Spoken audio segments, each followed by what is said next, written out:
सासूबाई ग भाई ग घरात चोर शिरला सासूबाई घरात चोर शिरला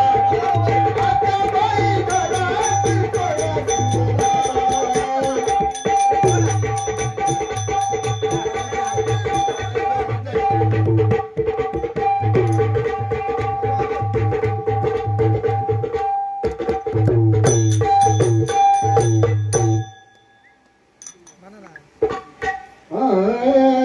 जातो माघारी